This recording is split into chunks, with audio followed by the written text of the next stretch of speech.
दूर लंका के पास एक छोटा सा राज्य था। राज्य के राजा का नाम था चक्रवेण। राजा चक्रवेण बड़े ही प्रतापी राजा थे और बड़े ही सत्य प्रिय और न्याय प्रिय राजा थे। वो प्रजा के उपार्जित धन से अपना जीवन यापन नहीं करते थे। जो भी राजकाज के बाद खाली समय मिलता उसमें वो खेती करते और दोनों पति पत्नी अपना जीवन यापन उसी अन्न से करते। इसलिए ना तो उनके पास कोई बहुत ही महीन और रंगीन वस्त्र होते और ना ही कुछ अच्छे जेवरात होते। रानी भी बहुत ही मोटे खद्दर के कपड़े पहना करती थी। किसी भी तरीके से उनके जीवन में कोई भी भोग विलास के साधन नहीं थे। एक दिन नगर में बड़ा विशाल मेला लगा और नगर सेठ की बहुएं रानी से मिलने के लिए राज दरबार में आई। जब वो रानी से मिली तो रानी उनके रंगीन महीन रेशमी वस्त्रों को देखकर और उनके जेवरातों को देखकर थोड़ी सकुचा सी गई। उन्होंने बोला, आप रानी होकर इस तरह के वस्त्र पहनती हैं। इससे रानी को थोड़ा सा अपमानित महसूस हुआ। उनके जाने के बाद रानी ने राजा से कहा कि आज मैं जीवन में पहली बार आपसे कुछ मांगती हूँ। मुझे भी थोड़े से अच्छे वस्त्र चाहिए और मुझे भी जेवर पहनने हैं। राजा ने कहा, रानी आप तो जानती हैं मैं प्रजा के उपार्जित धन से तो ये सब कमा नहीं सकता, तो मैं किस तरीके से तुम्हारी इच्छाएं पूरी करूं? रानी ने कहा, आप क्यों नहीं किसी राजा से टैक्स ले लेते? राजा ने बोला, तुम ही मुझे सुझाओ कि मैं किससे टैक्स मांगूं? रानी ने बड़े ही सोच समझ कर कहा, क्यों ना हम लंका के राजा रावण से टैक्स मांग लें। राजा को भी आइडिया अच्छा लगा। उन्होंने कहा, ठीक है। मंत्री को बुलाया कि जाओ लंका के राजा रावण को जाकर बोलो कि राजा चक्रवेण ने टैक्स मांगा है। मंत्री राजा के दरबार में पहुंचा।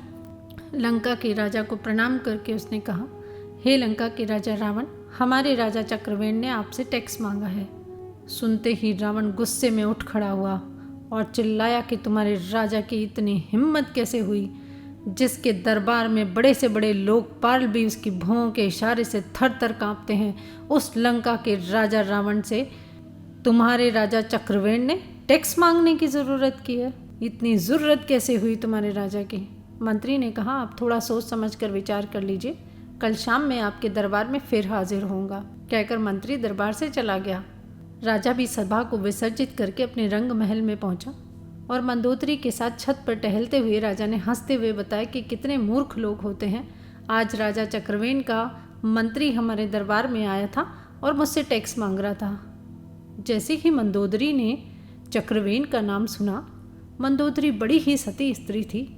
उसने अपने योग बल से देखा और रावण से कहा कि हे प्रिय, आप उसे टैक्स अवश्य दे दें। रावण ने हंसकर कहा कि कितनी मूर्खों जैसी बातें करती हो। लंका का राजा रावण भी क्या कभी किसी राजा से डर कर उसे टैक्स देगा? तुम्हारी इतनी हिम्मत कैसे हुई? मंदोदरी ने हंसकर कहा कि आप उनके प्रताप को नहीं जानते। चलिए मैं आपको उनका प्रताप दिखाती हूँ। छत पर कुछ कबूतर चुग रहे थे। रानी ने जाकर कहा, हे कबूतरों, तुम्हें राजा चक्रवेण की सौगंध जो तुमने एक अन्न का दाना भी अबौर लिया। सुनते ही सारे कबूतर अपनी चोंच बंद करके बैठ गए। सिर्फ एक कबूतर जो शायद बहरा था, उसने रानी के शब्दों को नहीं सुना और जैसे ही अन्न का दाना उसने अपनी चोंच में लिया, उसका सर धड़ से अलग हो गया। रावण एक बारगी तो स्तब्ध रह गया, पर हंसकर कहा, तुम भी कैसी मूर्खों जैसी बात करती हो, ये कबूतर बेचारे क्या समझेंगे। कहकर रावण सभा में चला गया। सभा में मंत्री फिर उपस्थित हुआ। उसने कहा, हे लंका के राजा रावण, अगर आपने मेरी बातों पर विचार कर लिया, आप ऐसा करिए, मैं आपको समुद्र के तट पर मिलता हूँ और आपको कुछ दिखाना चाहता हूँ। लंका का राजा रावण जब समुद्र के तट पर पहुँचा तो मंत्री ने वहाँ लंका का नक्शा बनाया हुआ था और रावण को दिखाकर मंत्री ने कहा कि ये तुम्हारी लंका के पूर्वी दरवाजे पर मैं हाथ रखता हूँ। और उसने कहा, हे पूर्वी दरवाजे, तुम्हें राजा चक्रवेण की सौगंध।